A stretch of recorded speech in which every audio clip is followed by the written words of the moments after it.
इमारत बुर्ज खलीफा पर 12,000 वर्कर्स एक साथ काम करते थे। इस बिल्डिंग में 24,000 ग्लास पैनल्स लगाए गए हैं, लेकिन क्या आपको पता है कि उनका वजन 35 A380 एयरक्राफ्ट के बराबर है। और ये बिल्डिंग इतनी ऊंची है कि 100 किलोमीटर दूर से भी इस बिल्डिंग की चोटी को तो कैसे हैं आप लोग के लिए एक ऐसा वीडियो लेकर आए हैं जिसमें बताएंगे कि बुर्ज खलीफा जो है कैसे निर्माण हुआ था, कैसे क्या सब हुआ था, पूरा कंस्ट्रक्शन के बारे में बताएंगे डिटेल में। और वीडियो पसंद आए तो मेरे वीडियो को लाइक कर दीजिएगा, चैनल को सब्सक्राइब कर दीजिएगा। मिलते हैं वीडियो के लास्ट में। देखा जा सकता है। और क्या आपको पता है कि जो इस बिल्डिंग पर एड्स लगाई जाती हैं वो काफ़ी महंगी होती हैं। उस पर सिर्फ 3 मिनट की एड लगाने के लिए 50 लाख रुपए का खर्च आता है। ये तो थी बुर्ज खलीफा की कुछ इंटरेस्टिंग बातें, लेकिन अभी आप और भी चौंक जाएंगे जब आप जानेंगे कि आखिर बुर्ज खलीफा को इंजीनियर्स ने बनाया कैसे इस मोटे 350 टन पाइप को ऊपर तक पहुंचाया गया, कैसे बुर्ज खलीफा के ऊपर के 100 डिग्री के टेम्परेचर को कम किया गया। जानने के लिए वीडियो को लास्ट तक जरूर देखिए, लेकिन उससे पहले अगर आपने हमारे चैनल को सब्सक्राइब नहीं किया तो इस चैनल को जरूर सब्सक्राइब कीजिए। 2716 फीट ऊंची बादलों को फाड़ कर निकलने वाली इस इमारत पर $1.5 बिलियन का खर्चा आया था, यानी कि करीब 11,000 करोड़ रुपए। और दोस्तों, क्या आपको पता है कि इस बिल्डिंग को बनाने के लिए सिर्फ 6 साल का समय दिया गया था, और इतने कम समय में डिजाइन से लेकर कंस्ट्रक्शन तक का काम मुमकिन नहीं था, और इसीलिए बिल्डिंग को बिना डिजाइन के ही शुरू कर दिया गया। और जैसे जैसे इसकी कंस्ट्रक्शन होती गई वैसे ही इसका डिजाइन भी साथ साथ तैयार होता गया। ये बात शायद आपको ना पता हो कि बुर्ज खलीफा दुबई की रेत में खड़ा करना बहुत मुश्किल था, और इसीलिए इसको बनाने के लिए पहले 192 मोटे स्टील के पाइप्स को जमीन में धंसाया गया, और फिर जाकर बुर्ज खलीफा की कंस्ट्रक्शन को शुरू किया गया। और शायद आपको ना पता हो कि पूरे बुर्ज खलीफा का वजन इन्हीं स्टील पाइप्स पर टिका हुआ है। क्या आपको पता है कि ये बिल्डिंग इतनी ऊंची है कि जब सीमेंट को नीचे से बनाकर ऊपर भेजते थे तब सीमेंट ऊपर जाते जाते ही सूख जाता था, और इसीलिए उन्होंने बुर्ज खलीफा में मोटे मोटे पाइप्स इंस्टॉल कर दिए।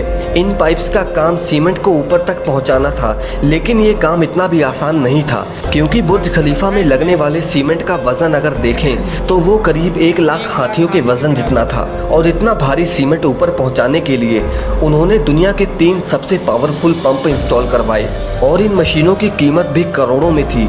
इसके अलावा जब बुर्ज खलीफा का कंस्ट्रक्शन कंप्लीट हो गया तब इस पर बारी आई ग्लास पैनल लगाने की, और बुर्ज खलीफा पर 24,000 ग्लास पैनल लगने थे। जब ग्लास पैनल्स लगाए गए तब बुर्ज खलीफा के अंदर का टेम्परेचर 100 डिग्री के करीब पहुंच गया, जहां पर कोई भी इंसान 10 सेकंड से ऊपर नहीं खड़ा रह सकता था, और इसको ठंडा करने में 10 गुना ज़्यादा बिजली की खपत आती। और इसीलिए इस प्रॉब्लम के सलूशन के लिए मशहूर इंजीनियर जॉन जराफा ने कहा कि उनके पास इस मसले का सलूशन मौजूद है, और उन्होंने एक खास तरह का ग्लास पैनल बनाया जो सूरज से निकलने वाली यूवी रेस को रिफ्लेक्ट कर देता था। लेकिन ये ग्लास पैनल्स बहुत महंगे थे, और ऐसे 24,000 ग्लास पैनल्स को खरीदने में 3 अरब और 60 करोड़ की रकम खर्च होनी थी, जो कि बहुत ही महंगा काम था। इसीलिए एक पूरी फैक्ट्री बनाई गई जिसमें सिर्फ यही ग्लास पैनल्स बनाए गए, और सिर्फ 4 महीनों में ही ये सारे ग्लास पैनल्स बन के तैयार हो गए। अब सारी कंस्ट्रक्शन तो कंप्लीट हो गई, लेकिन क्या आपने सोचा है कि आखिर जो ऊपर का स्टील पाइप को लगाया गया है उसे ऊपर कैसे रखा गया? वैसे आपको बता दूं कि वो पाइप नीचे से दिखने में छोटा है, लेकिन उसकी लंबाई 136 मीटर है, और वो 350 टन का है। दुनिया में ऐसी कोई भी मशीन नहीं थी कि वो इतने भारी पाइप को बादलों से भी ऊपर जाकर बुर्ज खलीफा के शिखर पर रख सके। और इसीलिए इंजीनियर्स ने ये सलाह दी कि वो इस पाइप को छोटे छोटे टुकड़ों में ऊपर लेकर जाएं, और इस तरह उन पाइप्स के टुकड़ों को अंदर ले जाकर असेंबल किया गया। अब पूरा बुर्ज खलीफा कंप्लीट तो हो गया था, लेकिन सालों की कंस्ट्रक्शन की वजह से वो पूरा मिट्टी से भरा पड़ा था, और अभी सबसे बड़ा काम था इसको बाहर से पॉलिश करने का। इंजीनियर्स को इसका कोई भी सलूशन नहीं समझ आया, और इसी तो कैसा लगा ये बुर्ज खलीफा वाला वीडियो? आप हमें कमेंट सेक्शन में बता सकते हैं कि वीडियो का कौन सा पार्ट आपको अच्छा लगा। और मेरे चैनल को सब्सक्राइब कर दीजिएगा। वो लाल वाला बटन जो दिखता है ना भाई, उस पर टुल्ली फेंक के मारो या नलका फेंक के मारो या कुछ भी करो भाई, बस वो क्लिक हो जाना चाहिए। और दोस्तों के शेयर भी कर दिया करो यार। ये कहे चलो जिम करने चलते हैं तो आपका रिएक्शन क्या होगा?